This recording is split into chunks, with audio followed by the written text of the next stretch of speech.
How are you? Welcome to the Entrepreneurial Experiment podcast with me, Gary Fox. Today, my guest is Ali Ryan, the founder of the Goss Media empire. We hear how being told this is just a hobby from an investor led to a 10-year journey to build one of the biggest media empires in Ireland, getting over 1 million reads a month. Here's my chat with Ali. Ali, welcome to the pod. Thank you. Thanks for having me. You're very welcome. Pleasure to have you. I'm excited. I think people will know you and your brand name. So tell us what the brand name is. Goss.ie / Goss Media / the Gossies. I feel like they're the three names that would stand out. It's funny. Obviously, I mightn't be your exact target demographic, but every time the Gossies are on, all I see is like pop, pop, pop, pop, pop, pop. I know. For 48 hours. It's insane. Amazing. It takes over. So it's in 3 weeks, by the way. So get ready for round 9. It's our 9th Gossies, Amazing. which is crazy. But yeah, people almost think the Gossies are their own brand now. It's been said to me because it's so standout. Even in the UK, like UK companies, talent agencies like the Gossies. They think Class. My company is called Gossies. They Biggest don't even in event business. Yeah. Oh, amazing. Yeah, they don't, and even they think then when they learn about the site, they think the site is called Gossies. It's really funny, but yeah, the Gossies probably would be one of our biggest standout in terms of the public knowing who we are or what we do, because we get so many amazing celebrities that attend, and like you said, it trends online for at least 2 days. Yeah, it's mental. Isn't that funny though? How like so many media brands are now trying to morph into events brands as well. Yeah, it's interesting for me to see people try to do it because I've been doing it for 9 years. Yeah. And I think that's all down to advertising and funding in terms of why companies have started doing events. It's why I started the Gossies. I wanted to do them anyway, but it was 2016, so we were like a year and a half in business, 2 years in business, I think. And I was literally struggling to make the payroll. And I was like, what are we going to do? I need like a chunk of cash to come in. And I'd always had this idea of doing an awards. And I was like, oh, maybe I could sell sponsorship for categories.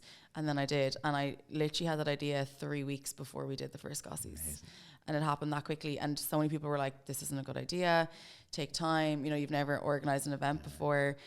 It's not going to work. People aren't going to go. And we literally had everybody there. Really? And UTV Ireland actually screened it and everything on UTV. So really? Yeah, it was How amazing. far in advance? You said 3 weeks. 3 weeks, yeah. Whoa. And I had like leading PRs and stuff being like, don't do it. It's not going to work. My own team at the time were like, it's not a good idea. It's not going to work.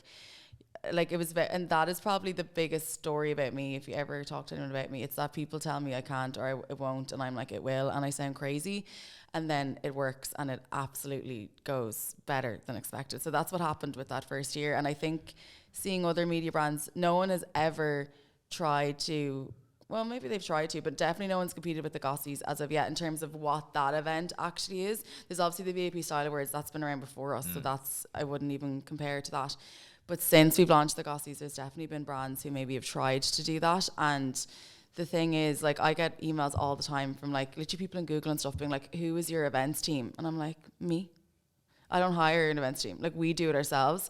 Events are bloody hard. They are hard. But when you've done them like this, like, if you told me tomorrow I needed to organize your wedding for 50 people in this small little venue in Spain and everybody only spoke Spanish, I would sort it out. Like, it's just once you've done them the way I have done them, which is like you have no money, you're making the money yourself, you have no events team, you have to do it yourself, to the point where, like, I think in the first and second year we were decorating the tables ourselves, like the team.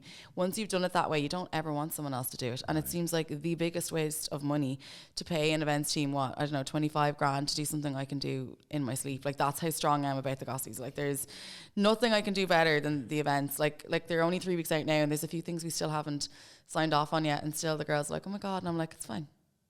It'll be fine. Did you need it to work? Is that why you were so adamant about doing it? I don't know. I mean, yeah, definitely monetary. I needed that side to work. The actual event, I just wanted it to, and I knew that there was a space for it.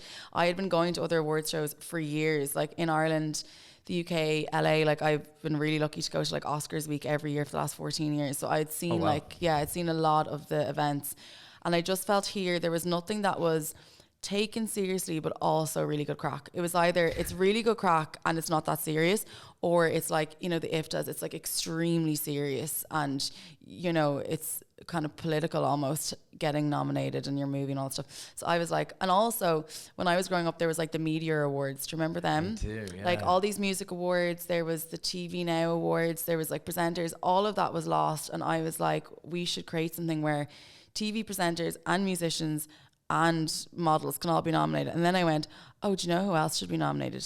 Influencers. So we were the first people to ever do that. So you spotted that early. 100%. Yeah. We were the first people to even ever write about that. Like some of the biggest influencers now that have been around, so Goss is 10 years this year. So if you look at anyone who's been around for the 10 years, so many of them would still say to me now, like, if it wasn't for Goss, you know, like in terms of how they became established, like they were all amazing creating content. But I came from a newspaper background, and influencers, social media stars, Snapchat stars is what they were called at the time. They were not legitimized. Nobody wanted to talk to them. No one cared about them. And we kind of made this specific effort to actually create them into celebrities and create this new bubble of celebrities in Ireland. And we started that. So we started nominating them, and then other awards started nominating them. So like it's kind of kicked off a kind of new phase, I think, in the Irish celebrity scene. And now you'll see influencers on the cover of magazines and stuff like that. Like when I started Goss in 2014, that never would have happened in a million years. Like I remember one influencer we interviewed, he rang me like a couple of days after saying like the Irish Times just done a spread on him, and I was like, oh my god, amazing, that's so good. And he was like, no, like it's because of our interview, they read it on Goss. So I think that's the thing people maybe don't understand, is that like I came from a newspaper background. So when I started Goss, it caused a lot of trouble in the industry, in that newspaper editors, newspaper owners were not happy about it. Why? I had 2 lawsuits that were threatened to me, which I'm not going to say from who, but they weren't happy because first of all, I was a 24-year-old girl going, I'm going to start my own website. So I'd say everyone was like, oh, she can F off. But then very quickly it became popular. Like I'd say in the first 24 hours, like it really took off immediately, because I think of the work I'd already done in the industry, and I'd built a trust with a lot of celebrities and stuff like that. Like I remember Nicky Byrne had a radio show on 2FM, and the week we launched, he called it out on 2FM. Like I never even asked him to do that. Okay. And then I think TV3 had a press day, and they invited me, and I was like, oh, okay, it's okay that I've left newspapers. They actually care about Goss. So that happened very quickly. So a lot of other papers were not happy. To this day, I know of editors that tell their staff like not to have Goss on the screens in the newsroom and stuff. Over the past 5 years in this podcast, I've spoken to so many amazing Irish businesses who started from a single idea and grown to become world-class companies, able to compete with the very best on the international stage. And many of those started and grew with the help of their local enterprise office. From starting up to growing to becoming more sustainable or digitization, your local enterprise office has everything you need to make that happen for your business. Visit localenterprise.ie or click the link in the podcast description. Okay, you know me. You know I'm massively into my health, fitness and training. But there's one thing I haven't spoken about before, and that is a product I take every single day.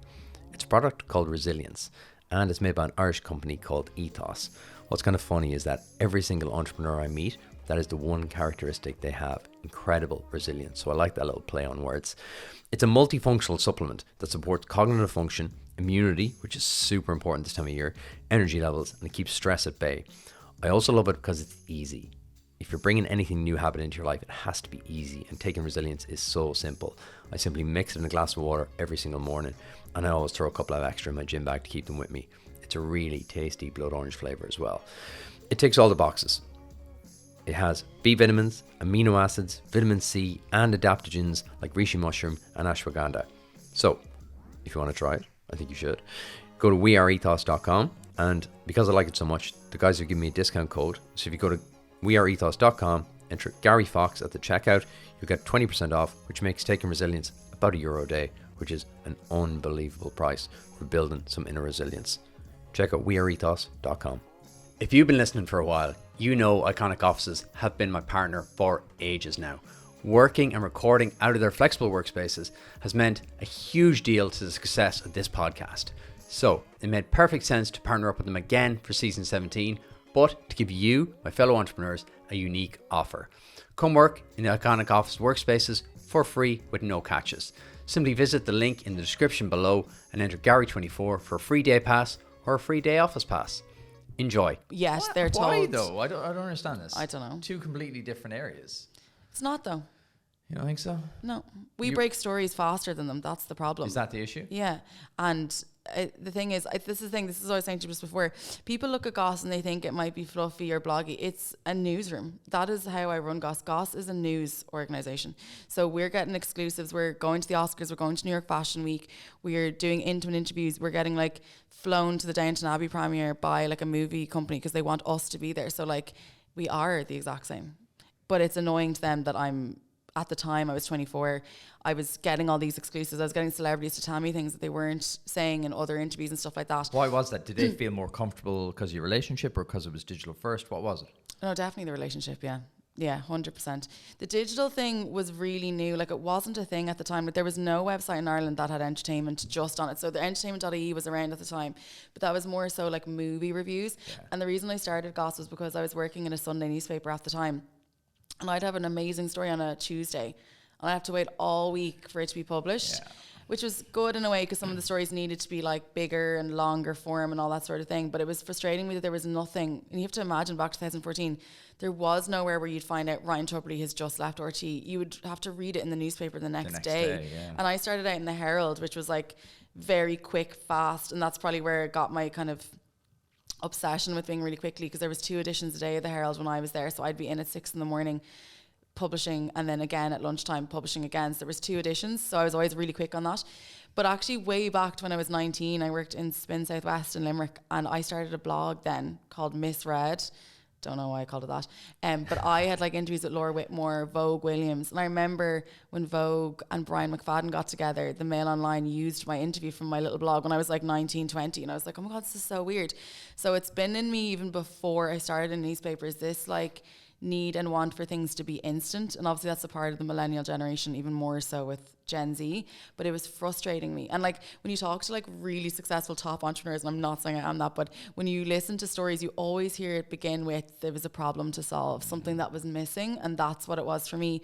Nowhere was publishing things fast. And even when like the Irish Independent website or other sites were starting to publish more online, it wasn't Showbiz. Like Showbiz is rarely taken that seriously by publishers in general, which is annoying because I had like an editor say to me once, the 2 things that sells a newspaper is politics and showbiz, and I genuinely believe that. And he also said the 2 hardest jobs in this industry is politics and showbiz, and they're very similar. You have to gain people's trust in order for them to tell you they've broken up with such and such or whatever. You know, like it might seem like a flimsy little story, but the work that goes into getting it's just years, the same. Yeah, it's ages. It's not the news on the day, it's the years you've spent building up. And like I've had like, I remember even like UL, like we still take in, like sometimes we take in people for their co-op, because I went to UL, and I remember one year a lecturer was chatting to me and he was like, oh, we must get you to guest lecture. This is at the very beginning now. And he was like, but I'm not sure what we would do it on, because, you know, showbiz news, as if like it wasn't a topic. And I was like, showbiz news is a sort of journalism. And like, anyway, I never guest lectured there. I have guest lectured in DIT and stuff like that. But that's the kind of rhetoric at the time when I launched Goss, and probably is still around, that showbiz isn't serious, that it's not that hard, etc., etc. It's actually one of the most difficult things. And in terms of defamation, it's one of the largest areas people sue. Like, so politics and showbiz, they're the 2. So your stories have to be accurate. They have to be right. And I think... What were the lawsuits? Go back to that, to the 2 lawsuits. I'm not going to tell you. No, but what was the genesis? I can't tell you anything. I'm just going to tell you that 2 different newspapers tried to sue me when I said Goss. That's all I can say. It's ridiculous, like absolutely ridiculous. It's bizarre. Yeah, there's no proper reason for it. It was just to try and scare me. But it was just mental, because it was 2 weeks in when that happened. Wow.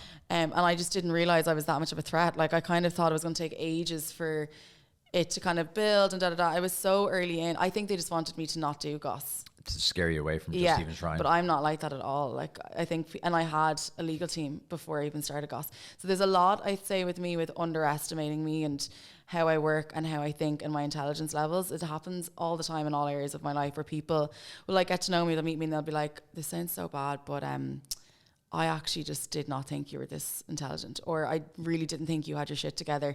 It's really annoying, like, for me. And I don't know, is it the blonde hair, the boobs? I don't know what it is, but it happens. It only happened to me a couple of weeks ago. Someone said it to me again, and I was just like, in what sense did they say it to you?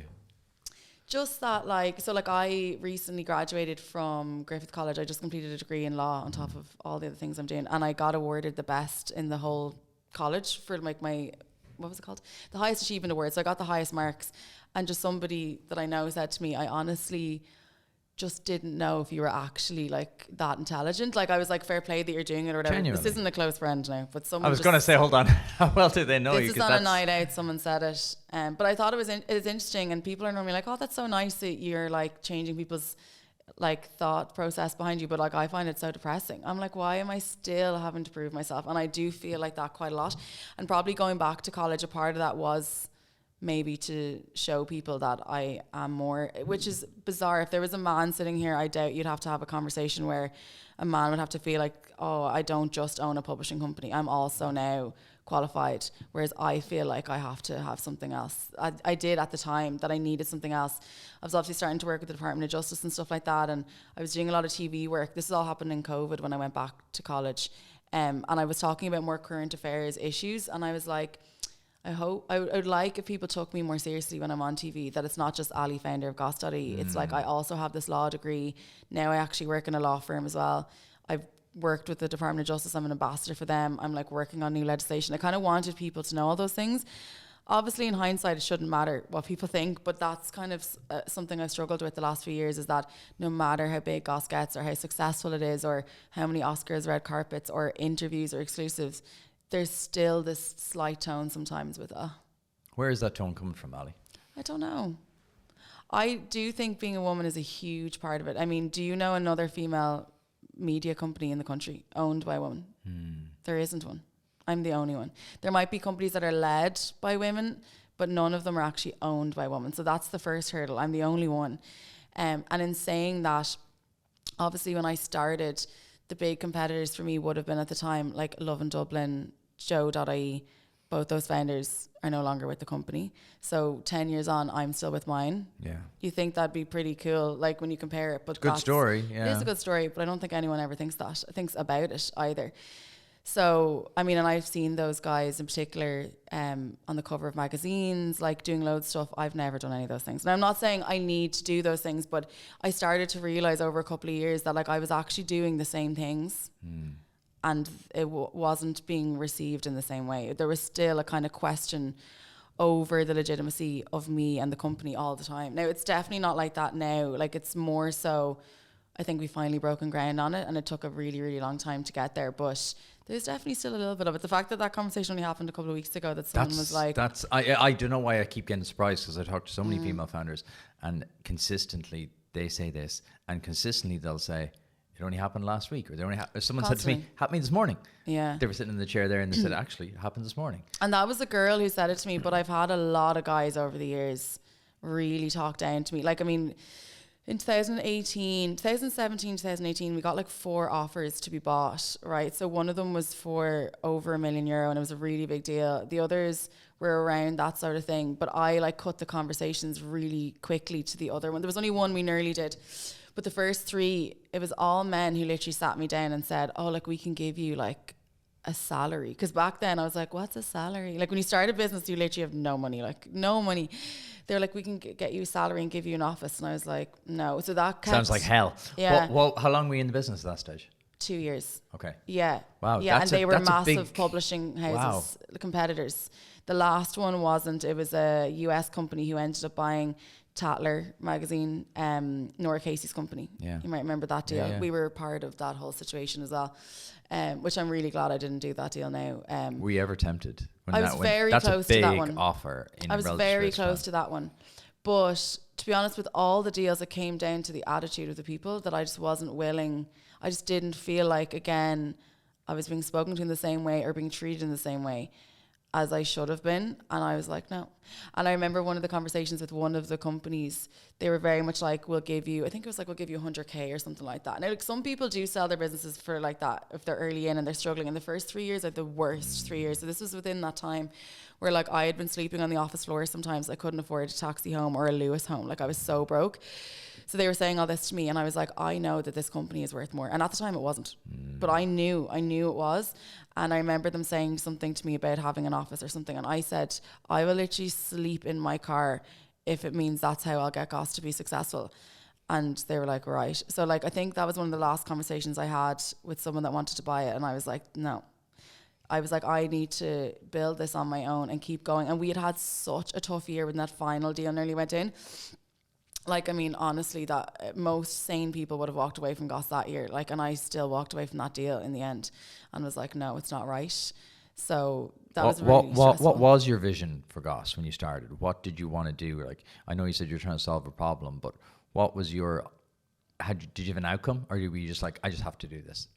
It's so funny because I don't think I ever focused on it being a long-term thing, to be honest. Like, I remember making the decision to leave my job. I had just won Showbiz Journalist of the Year. I was like the youngest person to ever be nominated, let alone win. So when that all happened, I was 22, and I was like, oh my God, that was my long-time goal, was to win that award. Really? So it happened so soon, and I was up against so many of my peers, people that were also in my organization that were years my senior and stuff. So I never thought I was going to win. So when I did win, I was like, oh God, what's my next focus? So at that point, I was 22, it was 2012, 2013. And if it had been 10 years prior to that, and if someone had said to me, where do you want to be in 10 years? I would have been like, I want to be the editor. But I had already at that point started to think that magazines and newspapers were not the future. It was going to be all online. Keep in mind, there was no online sites really in Ireland at the time. The Mail Online was like the biggest thing, and that was in the UK. So when I won that award, the London Mail brought me over for like a secondment for a month, and I managed their Showbiz for like a month.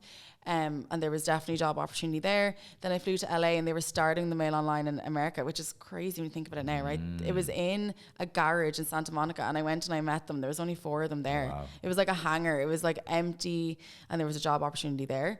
And then I was like, but there's nothing like this in Ireland. Like, I really want there to be I know I'm really good at what I do. Like, I have my own issues with, like, what's the word? Can't even think of the word, that's how bad it is. What's it when you like yourself? Self-love? The fact that I don't know. Self-love? Yeah, like I'd be really hard on myself in a lot of areas, but when it comes to my work, and now when it comes to law, like I have no problem saying I'm the best at what I do. And I knew that back then. So I was like, my focus was never monetary. It's so weird. Like, I was like, I want these stories to be broken. I wanted pride around stories. I wanted them to be fast, and I wanted to create a brand that was quick and fast and just really, really good. So that was really my focus. But I remember making the decision and telling my parents that I was leaving my very cushy job to start it up. And a part of me thought, like, maybe I'll build it to a certain point and just sell it. I don't know. I don't think I had an end plan with it, which is really strange when I think back now. I just wanted to create it and do it and go for it and jump off the cliff. And there was no, what happens when I get off the cliff? I was just like, I have to jump off. Like, I'm very like intense like that about things.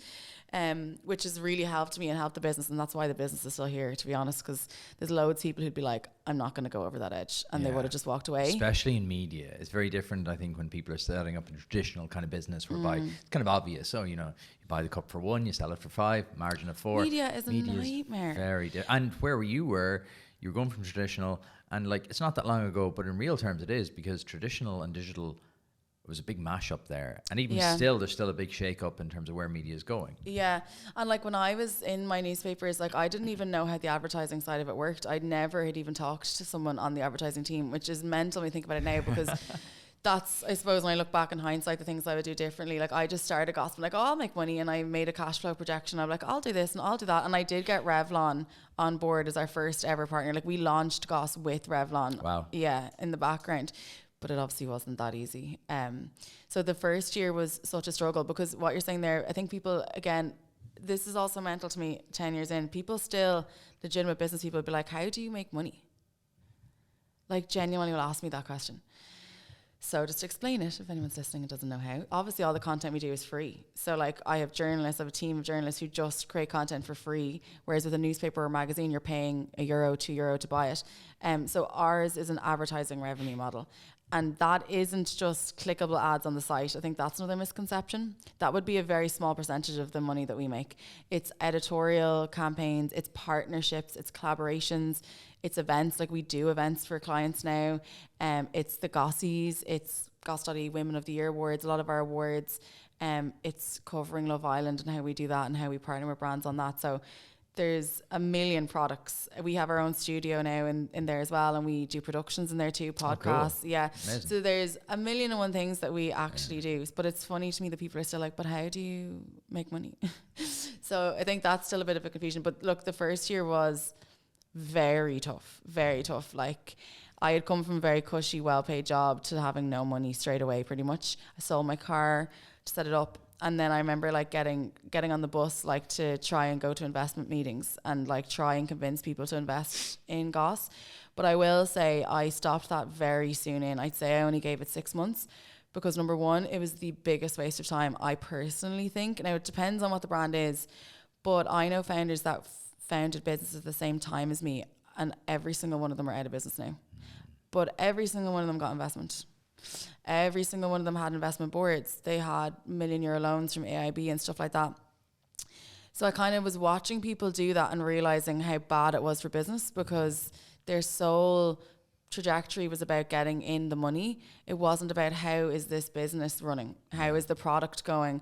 And I just saw it happen over and over and over again. So within the first 6 months, I started to see it happening a little bit. And I honestly just didn't have the time. And I remember I did, I'm not going to name names now today, but I did my last investment pitch with a really well-known like investment sort of organization, let's say.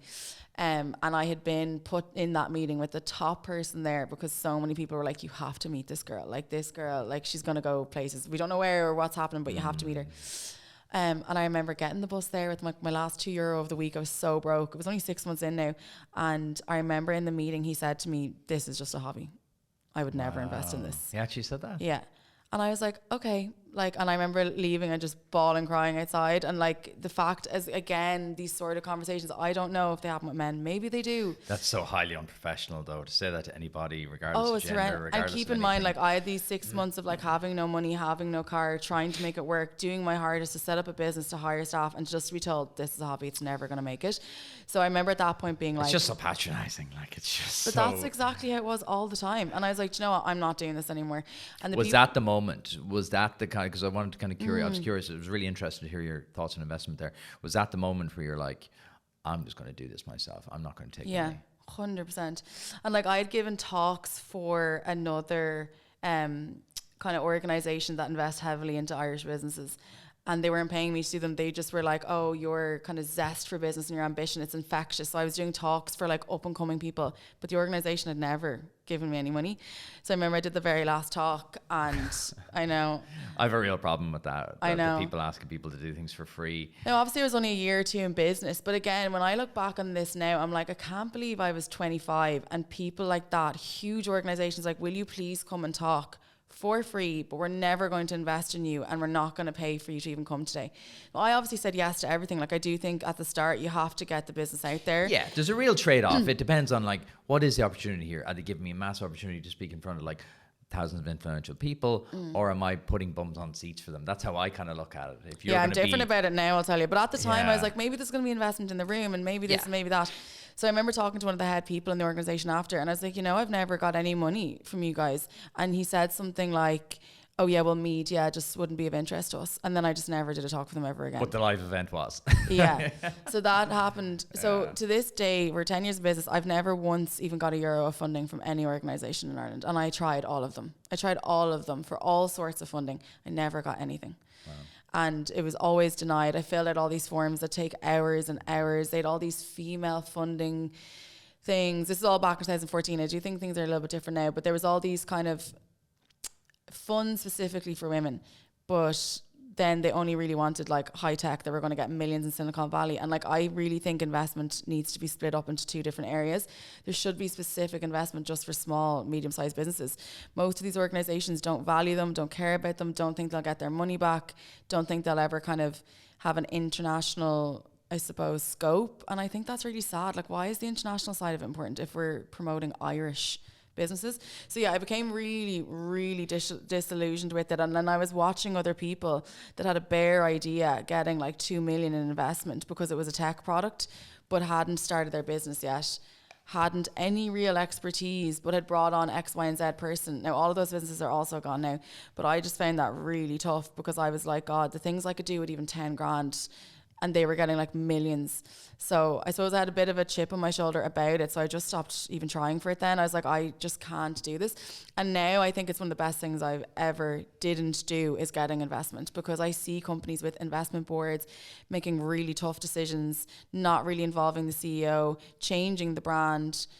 Like, I would feel sick if that happened. Especially over the last few years, the things you probably would have had to do there in COVID and things like that. Yeah. If you were like, okay, and COVID actually changed our business, right? So a lot of people have asked me in the last year or so, people keep being like, oh, Goss is everywhere now. I thought Goss has always been everywhere, but apparently it's more so everywhere.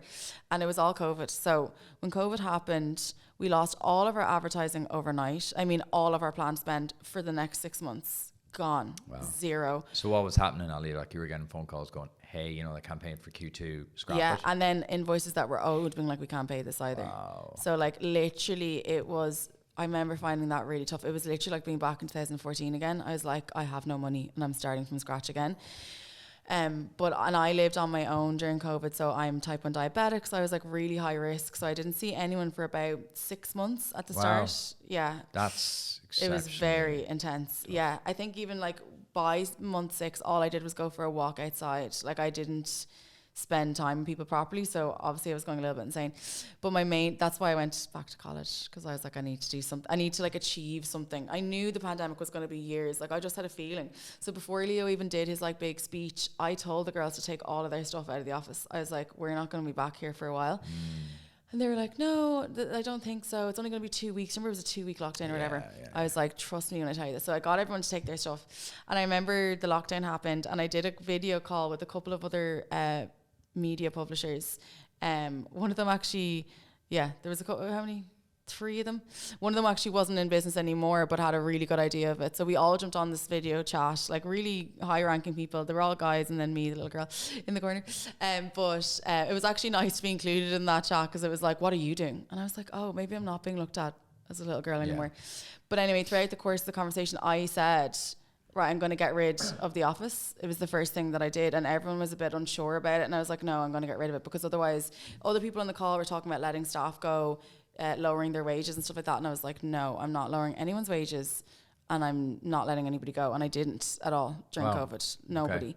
So let the office go before we were even in a proper lockdown. Like I just immediately took that cost away. And then I actually sold my first ever campaign to Bumble, the dating app, which was a series called Staying Connected, which was about how are people going to stay connected throughout the pandemic, because Bumble have a friends section and a business section, so it was in general.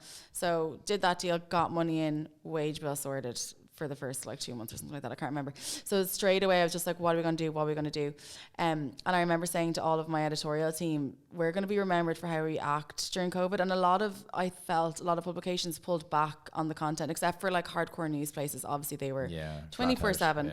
But our competitors, they seemed to have less staff and they seemed to be working less hours. And I said to my team, I want it to be the opposite. I want us to give everybody comfort, and I want people to remember when this is over that we went out of our way to actually deliver more. So we were like doing podcasts through laptops and stuff. We did this big we did a big drive for the COVID pandemic, like to create money, to create fundraising, for the healthcare staff and stuff like that.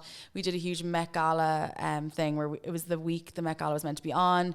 We got Andrew Fitzsimons, like the Kardashians' hairdresser, and we got everybody to dress up at home and like donate, right? So that was the first thing we did. Then I think the best decision I ever made during that was that I kept doing the Gossies, right? So the Gossies 2020 happened 2 weeks before the pandemic. So we got that 2021 in, which was great. 2021, we were still in COVID, right? And I was like, no. And it was in January or February 2021. I can't remember the exact date of it, but we were back in a lockdown. Do you remember we got randomly put back into a lockdown in 2021? I'm trying to remember the so PTSD. much of it's a blur, right? Yeah. You kind of, I think we went in and then went out again around that time. So we were in a time where it was that time they actually closed the schools and everything. Do you remember all of January? Because my siblings are teachers. They were all not in work. So it was like a full month of that. But I was like, let's do a virtual online Gossies. Have I ever produced a live show in my life? No. Not for TV. This was a live stream. But I do have these kind of other sides to me where like I've acted and directed and made little films and stuff like that. So I kind of had the drive to do it, but I'd never done it before. We were only allowed to have 6 people in the room, and that was going to have to include Lucy Kennedy, who was going to host, and we were going to do it live into everybody's homes. And oh my God, was that such a success. Lifestyle Sports came on as the title sponsor. We had Nikki Byrne, Nicola Coughlan, Laura Whitmore, everybody dressed up at home. There was like coverage in like magazines of everybody at home dressing up for the Gossies 2021. It was one of the biggest successes we've had with the Gossies. It was wild. And so many brands were so keen to do it because there was budget and marketing budgets there for brands. They just didn't know what to do with it because COVID kept happening. But I was like, let's focus all of this online. Like, with Lifestyle Sports, we did discount all night long when you were tuning in. Then we did that all as a live record, and then we actually put it all on YouTube. I think I got 50,000 people tuned in to watch it then as well. Okay. So then when Love Island the next summer came, we did a virtual online countdown show where we zoomed into the Love Islanders. I actually shot it in my back garden at the time. If you look at the pictures, it looks like we're in some mad, like, sunny location. My back garden. So I think one of the things I'm probably the best at is innovation and adaptation. It's adapting to situations and innovating in them. And I think there was just too long a period with some other brands, they didn't know what to do. But because I'm bootstrapped and because there's no investment, all I had to do was make money. So I had to immediately be like, what is going to make me money and what's going to keep the team, you know, in good spirits and employed. Like, they were the three things that were on my mind. So I really persevered through COVID, and some of the meetings I tried to get over the years with top brands weren't happening. That was one of my biggest struggles before COVID. I'd be like begging to meet someone really high up and they were like, we can't, we're this, we're that. And I was learning that they all had like these relationships with other publishers and they just didn't want to kind of rock the boat, sort of thing, course, yeah. Which was really frustrating because I was like, we have like the most unreal audience, you know, like the growth of Goss is next to none. Like, we've not spent a cent on growing our followers or anything like that. Like, we're growing rapidly all the time, and no one was like, none of the top people I wanted were listening. But during COVID, I was like, jump on a Zoom. Where's the There was excuse? a great accessibility in COVID, wasn't Yeah. there? There was like a big accessibility thing. Very ballsy said that to most people. I was like, I'll see you at 3:00 on Zoom. What are you doing? Where are you going? So we got a couple of initial deals with some of those people, and now they are all, to this day, some of our biggest customers. They never left once they jumped on board. And that goes back to my main issue of the legitimacy thing, because if you were subjectively looking at Goss as a brand, take me out of it, take the female focus out of it, the numbers, the volume, the fact that like Page 6, Fox News have run our content. If you actually look at it from bare bone, it is madness for an advertising agency or a brand to not think they should place their ads there. But when you look at it more objective or more subjectively, I suppose, where it's like, it's women, it's young, it's me. I think that's sometimes where the issues arise. But as a brand itself, and I think that's why after COVID we started working with brands, I think now we've been a bit more legitimized. So it took getting maybe some of those bigger clients in. It took doing those Gossies by myself, like in a room, holding up a sheet to Lucy Kennedy, being like, we're going to Nikki Byrne now. Like, she couldn't see like who we were going to, like running something like that while being highly like at risk of getting COVID and being in that room. I remember we had a safety officer and his main job was actually to keep everybody away from me, because like at this point we didn't even have the vaccine yet, and I still risked all that to like make money and do an amazing show. And like a huge part of it for me as well was actually just to keep the connections with all the celebrities as well. I wanted them to remember. So then when we did come back in 2022, that was the year we flew Maura Higgins over for the Gossies. It's one of the biggest years we had, and everyone on that night was like, the Gossies 2021 like helped me get through. And the goodwill is there. Yeah. Where's the growth coming from, Ali? Because you're saying it's growing exponentially. People are always curious about like what platforms are growing. So for you, where are you seeing a lot of growth? So currently right now, TikTok is absolutely exploding for us in the sense that like in the last 24 hours, we've gone up 6,000 followers. Wow. So it's really funny because when we started TikTok, and that's the thing, like we were the first online news publication to start an Instagram account. Like when I think back to the things I did at the beginning, everybody thought it was so weird because Instagram was like a picture of food, and I was screenshotting the article, putting them on the feed and being like, read Goss.ie for more. Yeah. And then when stories started, again, this is going to sound so bizarre because you're like, everybody does that. But we genuinely were the first people to put the article on the stories to read more. In Ireland. Isn't that insane? But it's funny, all these great ideas seem so obvious now. So obvious. But like at the time, you're like, I'll try it. And some of the brands in Ireland still don't do that. So anyway, with TikTok, as soon as that became a thing in COVID, I was like, we're doing it, jump on it, we're going on to TikTok. But the girls really struggled with what we were supposed to do on it, and they were really trying to follow what was being done everywhere else and what TikTok was being used for. And we were getting like 11 views on average. We'd like 600 followers for a year. Like it just, or 6 months I think it was, just wasn't growing at all. And they really wanted to give up. And I was like, no, we have to go back to what is it that we do best? Why do people read Goss? And we all sat down and I was like, why do people read Goss? What do they want to see? They're like, they want to see the article really. They want to see what the story is. I was like, great. Put the images on TikTok of like, let's say it's a J-Lo Ben story having a fight. Put the picture up and then have a caption of Jennifer Lopez and Ben Affleck have been spotted having a fight. And that literally completely changed our TikTok. Really? So and would you be like green screening over it? Like no, I think that's ludicrous. I hate that. Okay. Yeah, so it's just the article? Just the article. Wow. I don't think personally see, I feel like a lot of brands are doing that because that's what other TikTokers are doing, but we're not a TikToker. We're a media brand. It's about the story. It's not about us. That's how I feel about it. So when we started doing that, it really started to go wild. And then the thing I suppose that in the industry would be said about us the most is that we're really fast. We're faster than anybody else. So that's why we'd rank so high on Google. It's why our Instagram has 8 million impressions a week, because we just immediately have the story. It's like there. So I said to the girls that like whatever you deem viable for Instagram as a quick straightaway story, start putting it on TikTok. So you know that Jeremy Allen White video, is that his name? The guy, I should know this. See, now you can tell I don't write the stories. The guy from The Bear, you know that Calvin Klein ad that's gone viral? Yeah. So one of our girls 3 weeks ago spotted it as it was going viral. If you search that video now, our page comes up. It's now on 68 million views. Wow. On our page. Are you seeing a transfer across then, Ali, to the article? Yeah, definitely. Now with TikTok, it's not as much. Instagram, I mean, 60% of our traffic probably comes from there some days. Wow. Yeah, not every day. Like Google, it would still be really high.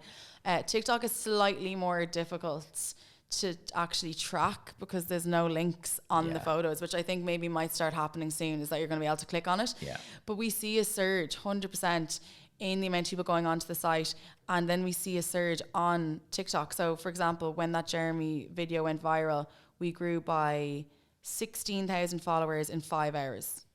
So it wasn't just that we got a couple of million views and then they effed off. They actually stayed. So that's really what's happened with us, is that we're very good at going viral or having viral content, but people then stay when they find the brand. So Instagram has been the most organic growth. Like we're on 152,000 at the minute. We've never spent a single euro on a campaign trying to get followers. All of that's been organic. And like some weeks I'll see, like I do a report with the editorial team every week to see how everything's going. And on an average week, we reach about 18 million across all of our platforms. So then we'll break down into where it's coming from. And Instagram is always around the 8 million mark. But it's mad. Like I'll see like a story of us covering something that happened on Love Island maybe. And it's like 500,000 impressions, 400 comments, 100 reshares. So it's serious engagement. It's not just you getting all these views. It's serious engagement. That's the difference. And I really feel like you only get engagement when you do it organically. Because if we had just bought loads of followers, the engagement would be 1%, or under 1%, to be honest. Our engagement's really high, even on our stories. So like we do a lot of surveys, sometimes for clients, sometimes for us. We average about 5,000 people take part in that. Like, have you ever heard the likes of that? Like, so in terms of like media brands, I haven't. Like, I don't know another brand that does it the way that we do. And we do things very differently, very uniquely. Sometimes that annoys people. Sometimes people don't understand it. 9 times out of 10, they end up just doing it themselves eventually. That's what I've seen. And it's been frustrating for me to watch. Even sometimes when I go onto the Instagram, I'll see our feed and I'll see a competitor's feed and it is the exact same, but it's 5 minutes later every time. They're just watching what we're doing. And so speed is everything for you. That is your defining factor, is speed. What's the biggest challenge you face in 2024 as a founder? 2024? Oh my God, we're only a few weeks in. What's already been the biggest, or what is the biggest? Over the last 12 months, what's been the biggest challenge you're facing as a founder, It's been a really good year, to be honest. I'm trying to think.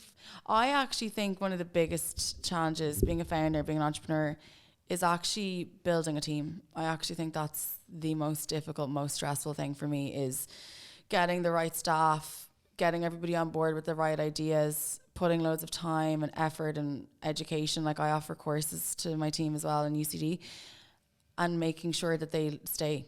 I think we're in a bit of a pandemic at the moment with employees. I don't know if you've heard that yourself. It's very, every entrepreneur I speak to has very that hard. problem. And because we're a small team and then there's 10 of us, if 2 people leave Goss, it has a massive effect. Whereas if you leave like one of the big 5s or whatever, they probably don't even remember your name. Yeah. It's very different. It's churn is built in, they know it's going to be a churn. I find that hard. And then I think it's more myself just putting pressure on growing the brand year on year. So like since 2020, we grew 200% in revenue in 2021, another 200% in 2022.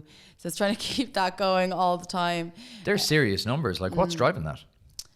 Honestly, what I was saying to you there, during COVID, there was just a massive change in the fact that I was able to access clients that I hadn't before. Okay.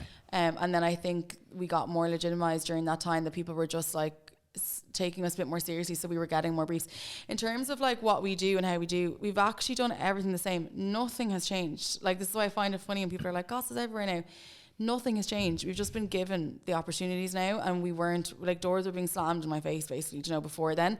That is literally the only change. The company itself is run the exact same way. Not one thing has changed how I run Goss. It's the same. We just now have more money and more opportunities, and with more money, more opportunities comes like bringing in, you know, really good team members and growing the brand. Like, so for me, in terms of like a challenge, it's keeping the revenue growth really, really high. It's keeping the readership really high. So like we grew 45% during COVID. We've never dropped that in readership. So that's still there, still growing small bit every time. Like we're at 1 million readers now. We would have been at like per month, we would have been at 750 last year. So like there is growth constantly there.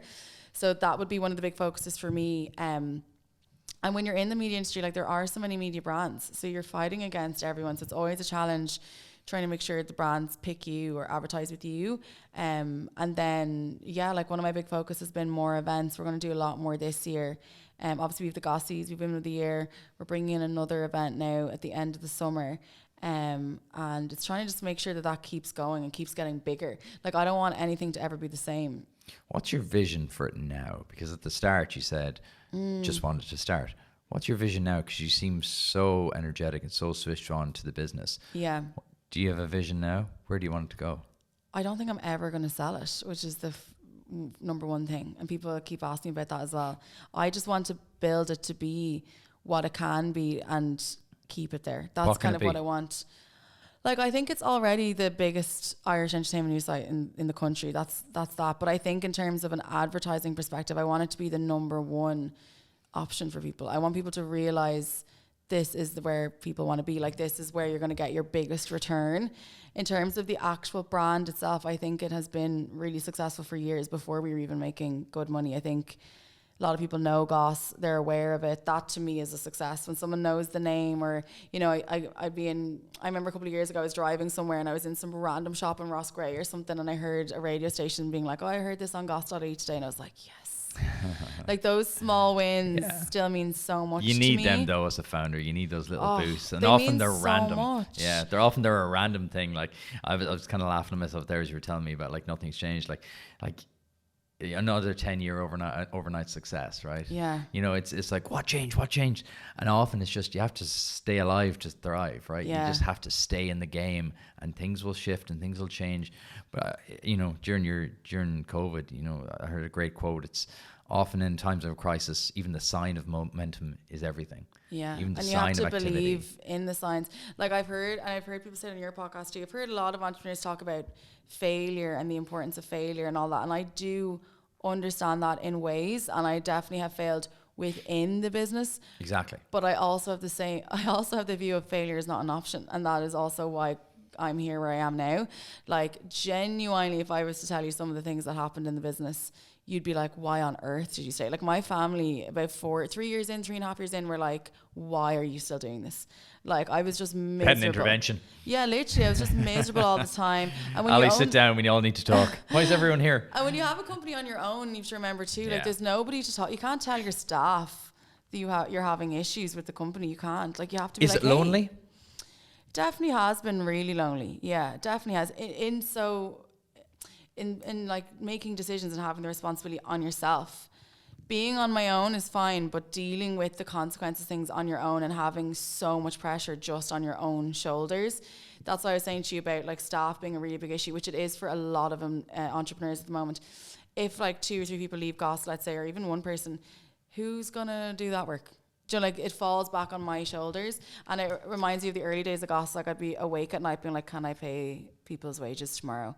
Okay, yeah, I'll pay that person's wages. I'm not gonna be able to pay my wages. I'm not gonna be able to pay my rent this month, but look, I'll do it. Like, this is the way my head was thinking all the time. So you can imagine friends and family being like, why on earth are you putting yourself through this? And like, I honestly see entrepreneurship as a bit of an illness. Like, it's like an addiction. It's like, an addiction. It's definitely. Like, normal, sane people would not put yourself through the hardships. Like, and it's, no one will ever understand the hardships until you do it yourself. And when you do it yourself and you're bootstrapped, it is a different, like, I know a lot of entrepreneurs that have had investments since day one and a board from day one. Of course they still have their own struggles, and I get that, and they've, you know, been able to do some amazing things, but I'm always like, you will never understand what it's like to not be able to make a wage run. You'll never understand what it's like to not be able to pay your own rent. And that is what happens generally with most startups in the first 3 years. It's rare you'd hear a story where that hasn't. And I know like multi-millionaires, billionaires now, their wage bill is $1 million a month. And they'd say to me still, Jesus, the odd month you're close to getting that 1 million across. Like the problems never really go. But You've with bootstrapped time, this entirely yourself. This is 100%. entirely your business. Yeah. And coming from not a business background or advertising background, it's a bit mad. So I definitely put myself in positions where I was like ridiculously broke. Like, you know, when I look back now, it's crazy I didn't save any money to start the business. Like I was overly confident that it was going to go well. So they're kind of some of the lessons from the beginning. But the thing that I have, and it's in all areas of like my professional life, is that like failure isn't an option, but also there's nothing on this planet that nobody is incapable of, like, or anybody's incapable of. If you said to me tomorrow, you need to set up a chip shop and it has to be the #1 chip shop in Ireland, I'd be like, no problem.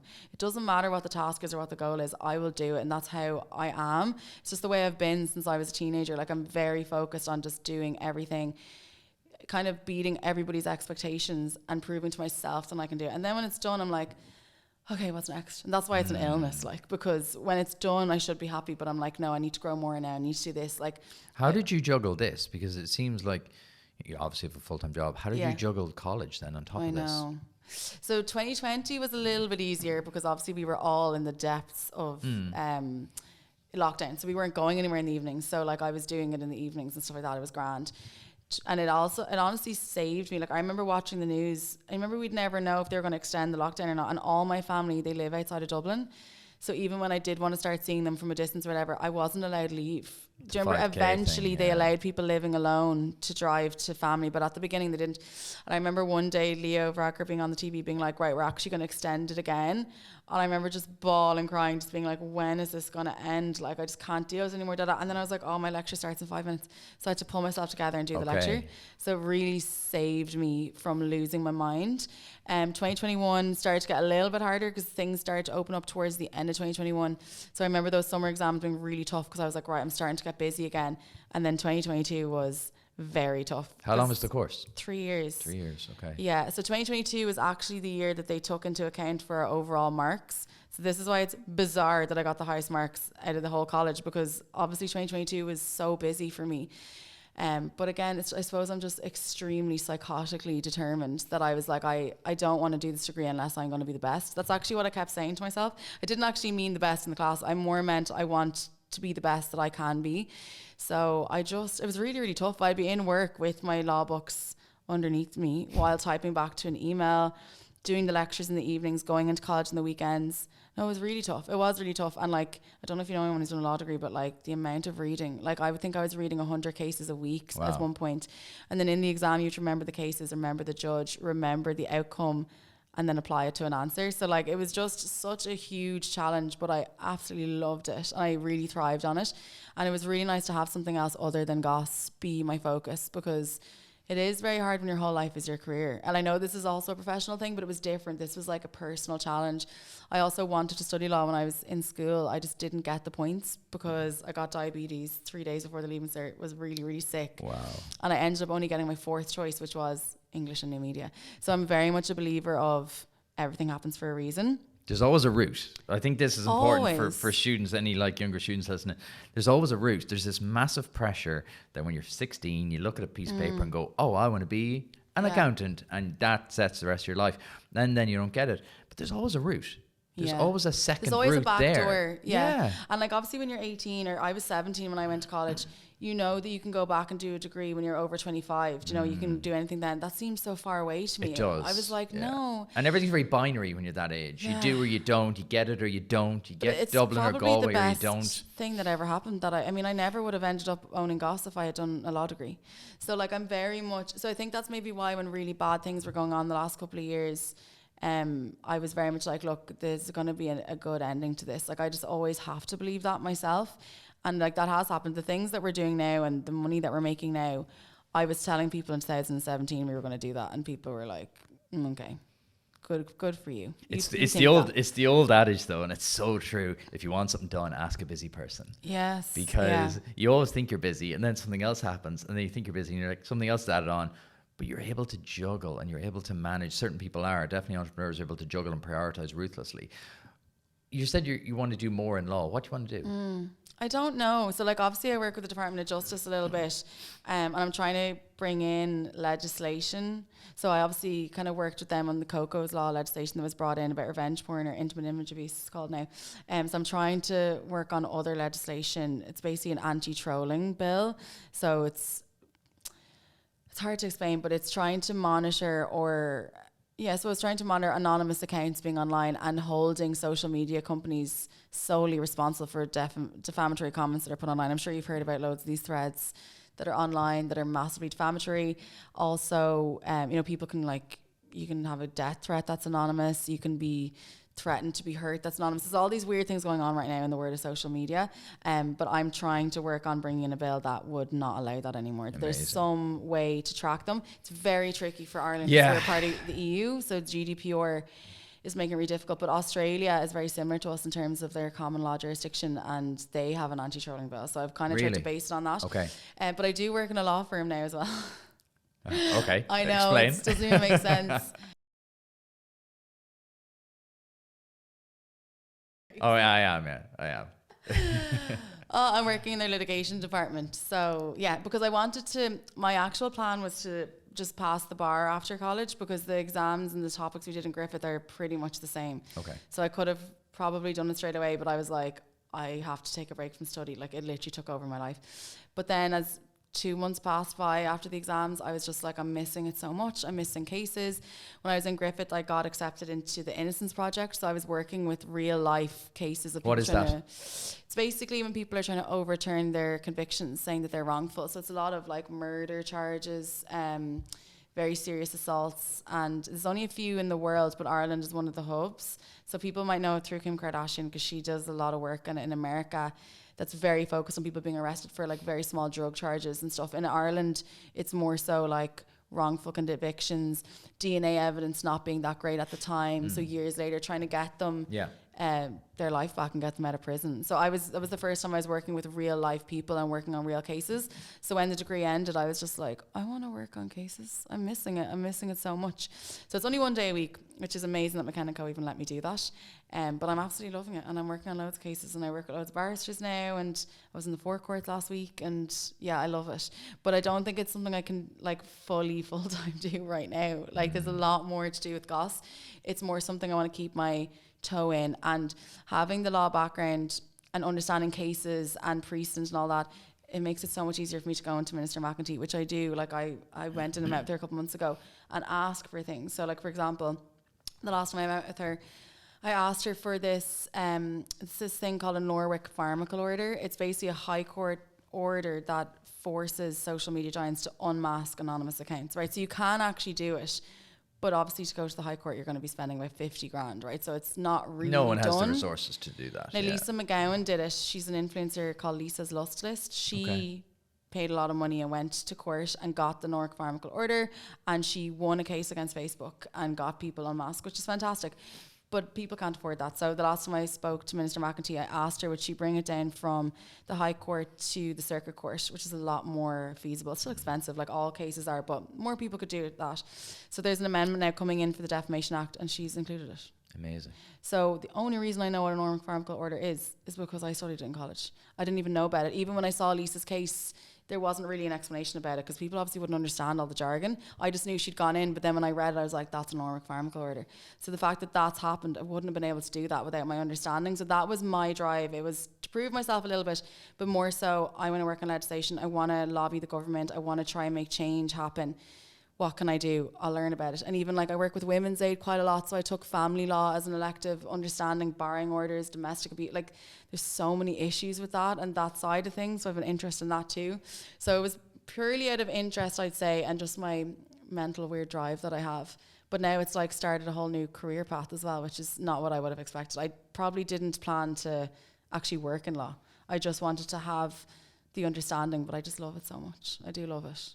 And it's helpful for business to know too. I'm writing all my letters now. I'm like, dear, like they joke in the legal. To whom it may concern. Yeah, they joke in the legal firm that all I do is threaten to sue people now because I'm pure litigation. So I'm like, you've 7 days to respond. I'm like, but isn't it ironic? Like, you know, I always love a little bit of irony. Isn't it great that, like, you know, 10 years on, Goss is here now, and the first two letters you got as a founder were legal letters. I know, they were. I was like, yay, our first post. And I was like, oh no. Oh, it's got a window. That's unusual. Why does this say legal? I'm like, what? Confidential and urgent. Oh, Yeah. 2 words I never want to hear when I get a letter. Oh, haven't had them since then though. Well, actually, sorry. When you work in media, you get loads of threats to be sued for defamation and stuff like that. But we're so careful. We've never had a case against us ever. I'm like touching all the wood in the room. Touch the fake wood. Now I can represent myself, so it'll be grand. What would you love to kind of like see for the next 12 months for Goss? I know you're exploding in growth, 200% revenue, 1 million reads per month. Where would you see the kind of the next evolution for, like, you've got the Gossies coming up, but beyond that, because you seem wildly ambitious. Like, I'm sure you have plans beyond that. To be honest, like one of the big things is almost, I don't want to say it this big, but almost starting our own broadcasting channel in terms of like really focusing in on the broadcasting side of it. Like, you know, obviously I used to love Expose, I used to be on Expose, that's gone. There's no real show here that's replaced that sort of entertainment, celebrity, interviews, content. So like the Gosscast is our podcast, and I actually didn't do it last year because of the degree. I was like, I have to pull back something. But we've had so many people come up to us being like, please bring back the Gosscast. And I was in London last week at a meeting with a talent agent, and she had listened to the Gosscast as well, and I was like, that's mad. And she was like, no, there are no podcasts in Ireland or the UK by journalists or people in a media company talking about the stories that are in the news, because like E-News and all that, they've all really changed over the years. That's what I would have grown up with. So I'd love to do a lot more of that. I'd love to really focus a lot more on the female content. So the Women of the Year awards, I don't know if you know much about them, but they're like my pride and joy. That's not a celebrity focused awards at all. It's for women in business that are not really in the spotlight. So like Shorla won, Shorla Oncology won like the best business at that awards show. When are they on? They're on every October, so they were just in October. Keep an eye out for that. Yeah, Grania Shoiga hosts them for us, but we do a local hero award where people in their community nominate a woman in there, and oh my god, in their community, the tears, like it's just these women who've been through the most horrific things, and they've like dedicated their lives to giving back to people. So that day is so special. Like we have athletes as well, that are nominated and win. It's just the most amazing event that we do, and everyone's just in tears and inspired, and it is so bloody hard being a woman, like, and when you're in a room like that where our sole purpose of that day is to be there for each other, it sounds so corny, but like Mary McCallaghan was crying at it, like we were all crying, we were just like, it's so hard, and women are also very much pitted against each other as well. So I kind of wanted to create something that actually just put all that to bed and let us all kind of almost feel a bit bad about ourselves. Not bad, but when you're sitting in a room and you've someone standing up there saying they've lost their whole family in a car crash and they nearly died themselves and have now dedicated their lives to bringing love and happiness to their community, you sit there and you go, what can I do with my life? What can I do with my platform? And I think that's what's changed a lot with me, is I'm kind of using Goss now to give other people platforms. And it was after I used Goss to use my the story I wrote, The Truth About My Sex Tape. We'd never done anything like that before, and it was a huge decision to decide to put that on Goss. I could have just done a blog post somewhere, but since then I've been like, I think because all of our readers are women, well 95% are women, why not become a voice for women and a place for women? So that's something I really want to see now in the next 12 months, is that even more so. We're working on a couple of series where we'll be speaking to women in business, speaking to women in their localities. That's a really big focus for me. And yeah, more successful awards, building the team out more. Like, to be honest, my goal is to step back as CEO probably soon enough. Like, I'm still always going to own the company and probably be the creative director or something, but I definitely would like to step back a little bit more, probably more so 2025, 2026. So that's kind of on the horizon. So I obviously have to build the company and the team to a certain point to be able to do that, but that's definitely kind of next, I'd say. How do you balance this? Because we talk about business, brain and body. Where do you find the time to look after yourself? Oh my God. Like the last few weeks have been, I've actually had a really stressful start to 2024 with the business. Just a million and one things happening. Kind of always happens in the lead up to the awards. But the last few weeks I've been doing yoga every single morning. I didn't do it this morning now. That's been one of the things to help me stay sane. Yoga and meditation. I've been doing Reiki a lot more. The last year I'd say I've been on this like healing journey, as corny as that sounds as well. I do personal training now minimum twice a week as well. So I have that tonight. So pretty much most days I do yoga in the morning, PT in the evening, And that's it really. But I suppose that's more than a break I would have had previously. Yeah. Like, I suppose college in a weird way was a break away from work, but it was Yeah. actually more intense. It was more of a mental break. Yeah. So I think it's become much more important to me now to start having more time. And that's why I've been planning to step back at some point. And it's not step back as in I wouldn't be in the company. I'd absolutely still be there every day. I just want to step back from some of the day-to-day duties of it and start just going back to what I love doing with the company, which is creating the ideas. It's the Gossies, it's Women of the Year, it's the podcast. That's really what I'll be focused on. And I am like, okay, I've been 10 years doing this now. I started when I was 24. I'm 34 now. And I'm starting to realize like stress really causes problems. So obviously I'm diabetic. It isn't good for the blood sugars. But even just in general, like I'm starting to be like, right, I need to take more care of myself. You feel it in your body, don't you? You really start to and feel it. most entrepreneurs say it. They realize it late though. Yeah. That the most important person in your company is actually yourself. Because if you burn out or you're not well, the ship sink. I love the ship analogy, by the way. I'm like, if you're the captain of the ship and you're sick, who's going to steer the ship? Obviously, you create a team that's good enough to steer. Okay, that might be something. What if the ship starts sinking then? Like, there's all these things. I always look at it like a ship. And do you have dinghy boats on the side in case something doesn't work out? Like, that's how my brain works. I don't know if I'm ever going to find someone to run the company that has the same brain as me. That's why I think I'll always be involved. But yeah, I definitely think it's coming on the horizon, maybe just slightly stepping back. I think it's nice self-awareness though, isn't it, too, to realize that, like, yeah, look, I have to become kind of the grand vision, the strategic plan. The better ideas and stuff come from times of quiet, like meditating. Yes. Yeah. I've done wellness retreats this year, which I'd never done before. And some of my like biggest mentors and stuff, that when I met them in my 20s, they were like, if I could go back in time, I would start meditating earlier. And I was like, oh my God, yeah, like I'll do it. It's only the last 12 months I started to do it. And I'm like, damn it. Like, why didn't I listen to them? But it feels like a luxury. It's like, so I just sit 5 here, minutes. just think. It's the best thing I've done though. For anyone listening who's in business and is stressed, it seems like it's impossible to take those 5 minutes, but it changes my day around. If I can just do a bit of yoga, do a bit of meditation, when things come flying at you, it's almost like the Matrix. I don't know how to explain it. You just start focusing on things differently and you're like, no, yes, okay, Slow maybe. down your brain. Whereas back in the day when I started, everything was a stress. I was breaking out in stress rashes. I'd be crying. I wouldn't know what I was doing. Now I'm just like, okay. If everyone said they were handing in the notice today and that I had to move out of my building that we rent the office out of, I'd be like, all right. So you get to that point after a lot of things. You get experience as well, don't you? You get to kind of like pattern recognition. Exactly. I've seen this before. It always works out in the end, and that's the pattern I love. Yeah. And the question is always, what's the worst thing that could happen? And when I looked at Goss at the beginning, the worst thing that could happen would that be it would fail, and then I would just work somewhere else. That was the worst thing. So I was like, this definitely is worth the risk then. And people never answer that question.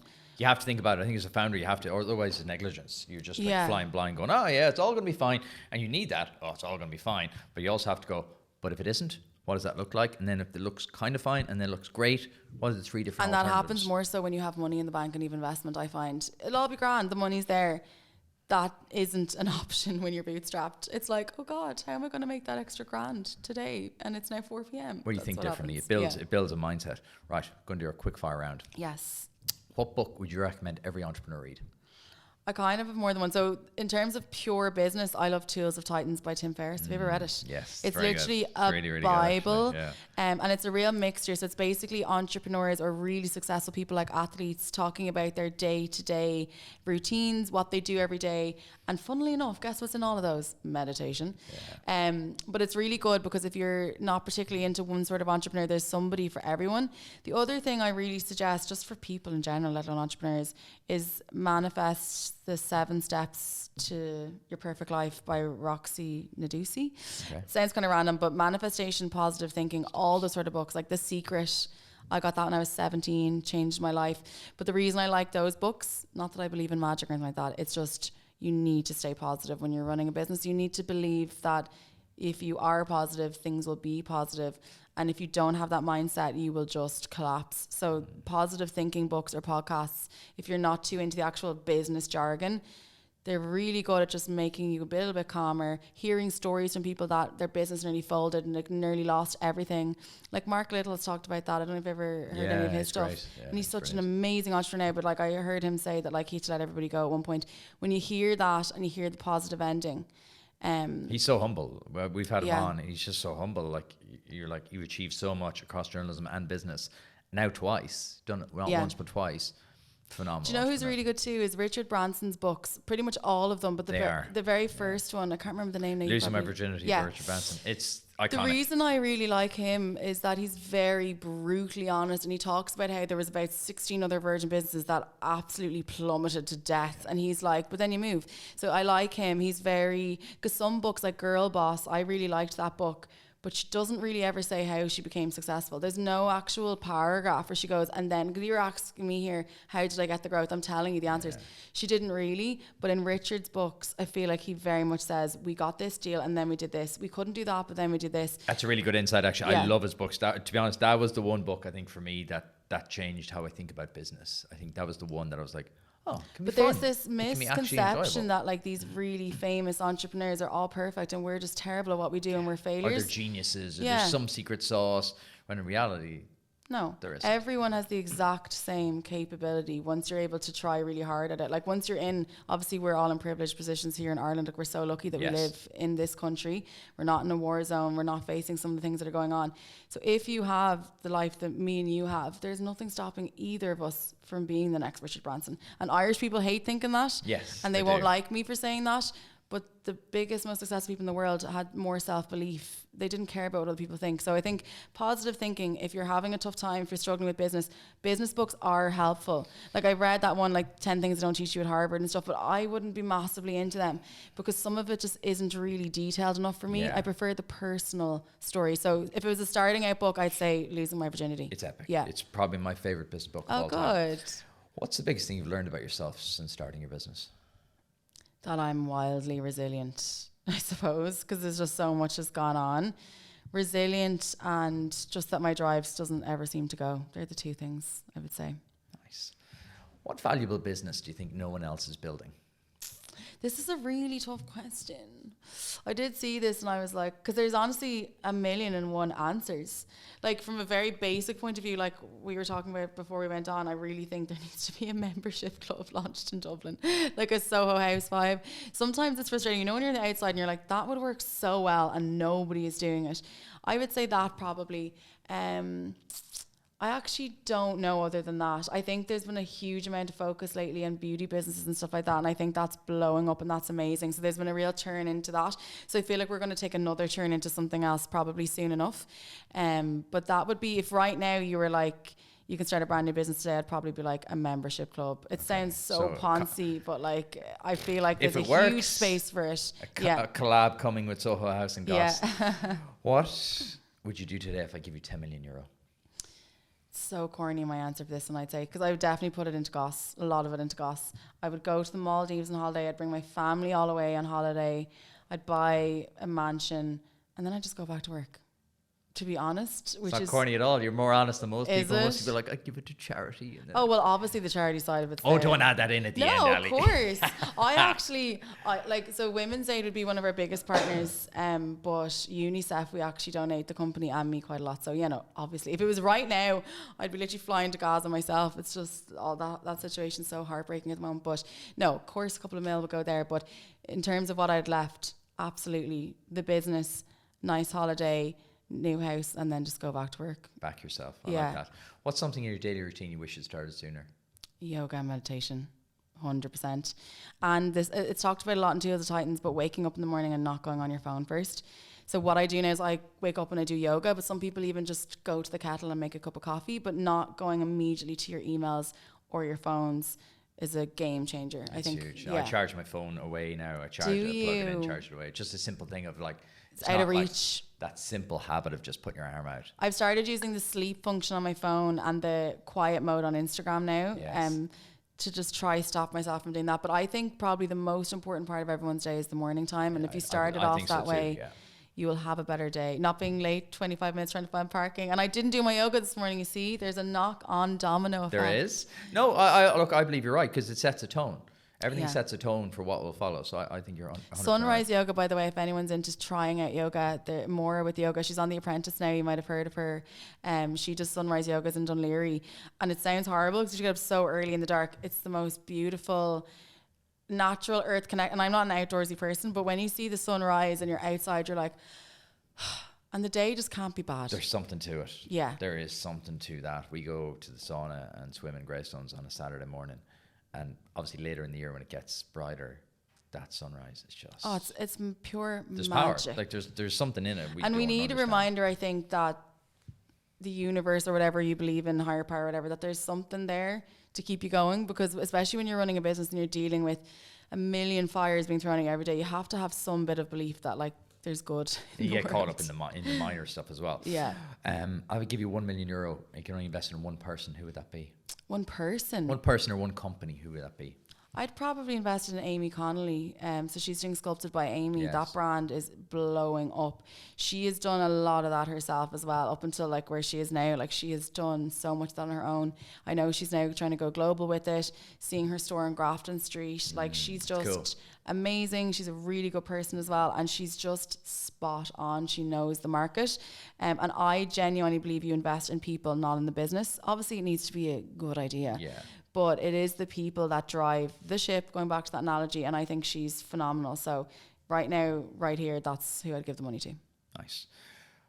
What do you believe other people would find strange or strongly disagree with? Disagree with? About me? In general. Or in general? What are your beliefs that other people find odd or my with? beliefs. Yeah.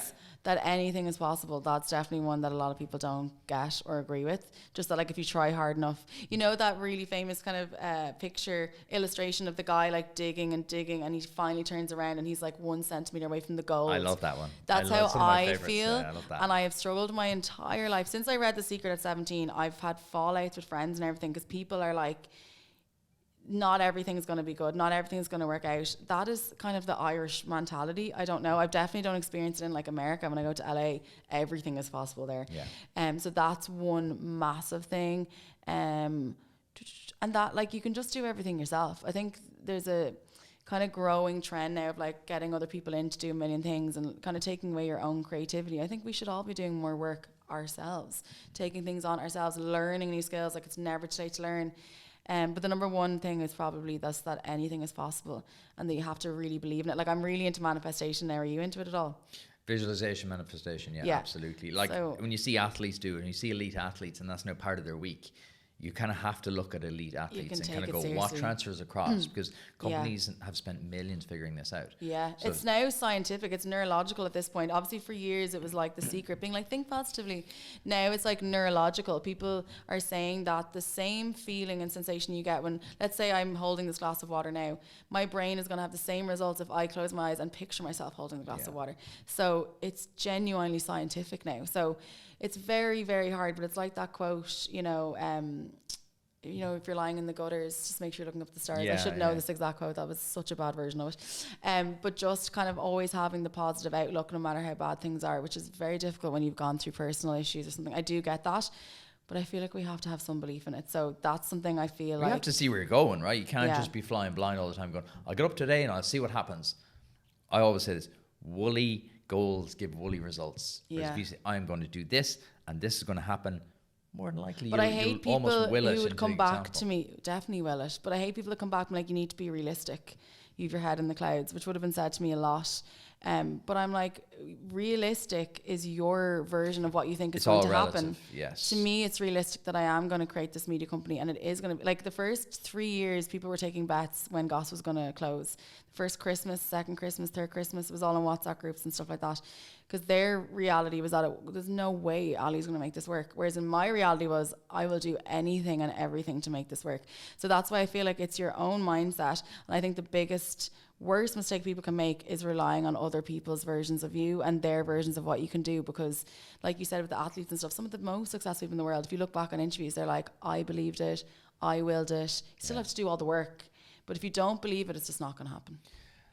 Finally, what's your last piece of advice for every entrepreneur listening?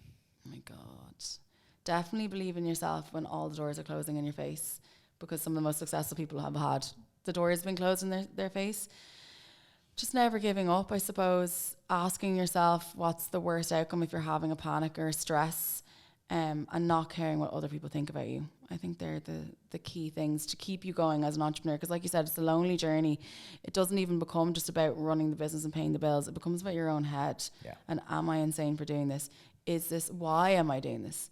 Like I know entrepreneurs that have like kids and, you know, married, and they've sacrificed so much, and they've asked themselves, what am I doing this for? What's it about? And it's really hard self-reflection. So you have to be really kind to yourself, be good to yourself. And yeah, I just think don't give up. I know that's kind of contrary to some other people's advices where it's like, allow failure. Failure is fine. But I think there's a misunderstanding of failure. Yeah. People think it's fine to fail. It is fine to fail, but it's not fine to give up. That's the difference I That's see. exactly, yeah. Fail daily, because if you're not failing daily, then you're not doing things. But failure has this like terminal feel to it. Yeah. Whereas in reality, that's why I call it the entrepreneur experiment. All these micro experiments you do every single day Yeah. leads to continual and growth. the biggest failures lead to the best lessons as well. So I'm totally for them. But I think some people think once they fail, that's it. They need to walk away from the business. And they didn't get that deal, or they couldn't make that pay run, or I'm a failure, and they leave. And I'm like, no, like they're the things that should be building blocks. They're the things that should make you stronger. And like Mark was saying about Mark Little, like I know so many people that literally let everyone go, let their office go, and they started from scratch and they started again. You can always start again. You don't have to walk away and leave your dream if it's something you genuinely love. So yeah, not giving up, staying positive, having something in the day for yourself, like yoga or meditation. And I think that's mainly it, yeah. Ali, where can people learn more about you and about Goss? Goss.ie is the website. And then about myself, I suppose, I don't know, LinkedIn, my Instagram is It's Ali Rose. But yeah, you'll see me on social media or on Ireland AM on a Monday chatting about showbiz. I'm always around somewhere. Ali, that was a genuine pleasure. Thank you so much for coming in. Thank you. Made it all the way to the end. Click here to subscribe to the channel. Click here to listen to last week's interview. We do these interviews every single week, so hit subscribe. I'll see you in a few days.